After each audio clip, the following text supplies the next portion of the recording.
guys, Gym Dad here, and today we're back for another video. As you can see from the title, it's my top 5 tips on weight loss and fat loss. They're both combined because, let's be honest, they're both roughly the same. Now, what I'd like you to do first, guys, is hit that like button and smash that subscribe button. It all helps the channel grow and helps me as well. Thank you.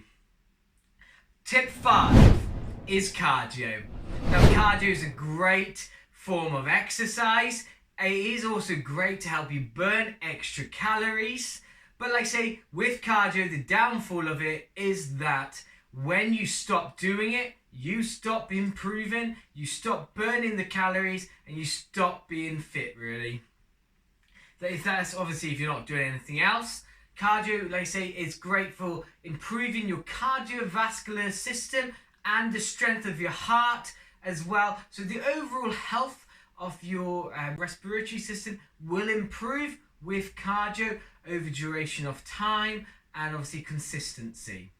Now, what I would say you need to do is I always try to aim for at least an extra 10,000 steps a day in my daily activity. That's purely because on average, 10,000 steps burns around 500 calories, which then turns out to be 3,500 calories a week.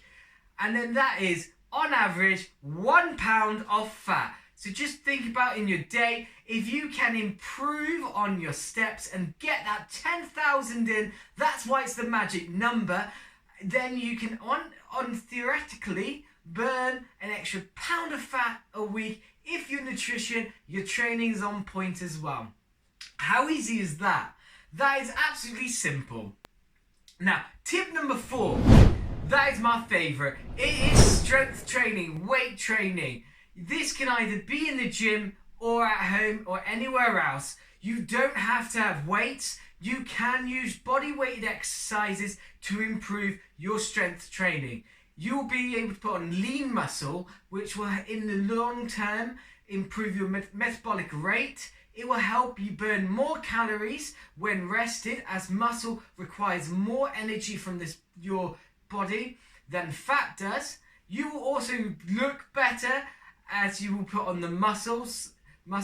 There isn't any quick fix on muscle. This will also help you with sustaining your mobility as we age, due to the fact that after 40 your body starts deteriorating and muscle growth slows, but also mobility in a lot of people reduces as we reduce our activity level, especially as we get older in age.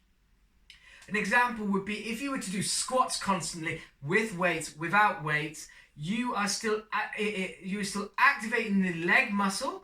And like I say, when we are sitting down, getting up, we are basically squatting unless you're slumping back. What will help improve the mobility of your body. Weight training is, like I say, I've already said, is great for the fact that you can also improve on it using numbers of reps, weights, and sets. Like with cardio, obviously you can improve on time, duration, but I always find weight training is a lot simpler to improve on. Also, it requires on average less time to do, and it does have the benefits of cardio as well. Well, you would be improving your cardiovascular system, the strength of your heart, but also improving all muscles if you work full body through the week. Now, there is no specific training program to follow. It is what's best for you. Push-pull 3 times a week, 5 times, 6 times, one muscle group each day. It's all down to you, your personal preference. Just be consistent and keep growing. Tip 3, hydration. Now, hydration's key. You should on average consume 2 litres of water a day. That can be in many different forms. It does not have to be water. You can, what I would say is try water and also calorie-free drinks and fluids. Now that can be from like a Diet Coke, your calorie-free juice or squash, your water, black coffee's great as well, or you can have a tea. It all depends on you, but if you are trying to cut back, lose weight and lose fat, then you want to try and your calorie-free alternatives where possible, as you don't want to be drinking your calories. as they will not sustain you and keep you full for longer. Now, everyone's requirements of hydration is different due to the fact that we are all different sizes, different activity levels, and our bodies obviously are unique. Now, what I would say a great way to know if you are hydrated or dehydrated is the age-old trick of when you go to the loo on the colour of your urine. Now, it's simple to Google what colour it should be. It should be straw colour. If it's not, then you are not hydrated. Or another trick with hydration is if you are thirsty, then you are already dehydrated. Try and remain in a constant state of no thirst just by having drinks gradually throughout the day.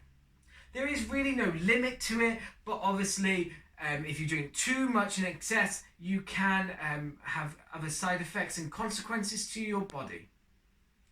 Tip 2, sleep. Now, sleep for me is one of the hardest due to the fact we have small children and due to the fact other commitments around. Sleep for me is dreadful and something where I personally been improving on. You should, on average, I would say, get between 6 to 8 hours sleep a day. If more, then great, but you want to make sure you get the 6 to 8 hours due to the fact that's when your body recovers. That's when your mind recovers. That's when you are in a rested state as well. It just gives you time. Your sleep is a great way for your body to switch off, your mind to switch off, and for the process of recovery to happen. I know I've mentioned recovery a couple of times, but it is key when training, it is key when losing weight and fat as well. Now, sleep also keeps at bay the hunger, the hormone called ghrelin, which makes you hungry, makes you reach for that cabinet for those extra biscuits, which obviously when you're losing weight, you don't want it. You want that at bay, you want to give it a kick down the stairs, so to speak, and tell it to get lost, get on its bike. So by having more sleep, by making sure you are sleeping, you're able to do this. Tip number 1, the probably most important tip out there. Now, you've heard the phrase, 6 packs are made in the kitchen. That is true. 70% of what you should be doing is down to your nutrition. Purely because if you're consuming too much food, you will not be able to out-train a high-calorie diet. Same wise as you will not be able to put on muscle or be able to keep your hormones or metabolism up to improve yourself if you don't consume enough. That is where, if you are starving yourself, then you are sacrificing what you can do in the gym and sacrificing the progress you can make. Now, with nutrition, there is no quick fix. Throughout weight loss, throughout fat loss, there is no quick fixes which you can sustain over a period of time. You may find that you're losing 5 pounds a week of weight. The chances are you're probably losing muscle and fluid as well as maybe some fat. But at the same time, like I say, there is no quick fix. You want to, whatever changes you make to your nutrition, you want to be able to keep them there. For example, what we've done in my household when it comes to mashed potato or rice, or even actually with noodles, we have alternatives. For example, with the rice and mash, we use cauliflower and sometimes broccoli as well, as it's a low calorie dense food, which means you can eat plenty of it, more than you can if it was a potato or rice, and like I say, feel full for longer. With noodles, we've substituted that using courgette or zucchini, depending which part of the world you're part of, and that is another great way, again, a low calorie dense alternative to your nutrition. Now, with nutrition, it's very important that you do track your calories, that you do make sure you stick to the tracking, depending how you want it to be set up. For me at the moment, sorry, I keep touching my face, I've got an itch. For me at the moment, on average, I go for between 1,800 and 2,000 a day. So roughly 14,000 calories a week if you want to break it up like that, just to see how my body is adapting and to see how my training is affected by this. You do not want to lose weight too quickly, and you don't, like I say, you don't want to gain if you're trying to lose. So by keeping track, you can see what changes you can make as well. Remember, the changes can take roughly 2 to 3 weeks before you can feel them on the scales. They say on a weekly basis you can see, but also remember fluid retention is effective when losing weight. Remember, it's just calories in, calories out, working a balance and keeping track of it. Some people may think you're crazy. Some people may go, oh my gosh, you've got a, don't think of the word, oh my gosh, a poor relationship with food. You haven't. If you're keeping track of it, what you're doing is looking after yourself. Remember, you want to be at your fittest and at the healthiest you want to be at for longer. Now, if that means tracking your food is helping, then it will. It will teach you as well what calories are in what food. So if you don't have a scale or you can't track that day for some reason, you know roughly where you're at on calories. With your diet, guys, it's really important to make sure you don't put restrictions on them too much. For example, if you're eating chocolate every day, then find an alternative to chocolate, but also, like I say, don't say no to it. You can always go for a lower calorie one, or spread the chocolate out throughout the week or even that day so you still get those fixes if that's what you need. Same with crisps. You can alternate crisps with popcorn. As popcorn, you can on average get a higher volume of popcorn to the crisp packet, which means you'll fill it for longer. It's all about, guys, low calorie dense foods, which means you can eat more but have less calories. And finally, guys, the last tip, which is tip 6. So I did lie at the beginning. Tip 6 is to have fun. Enjoy the process. Don't stress about it.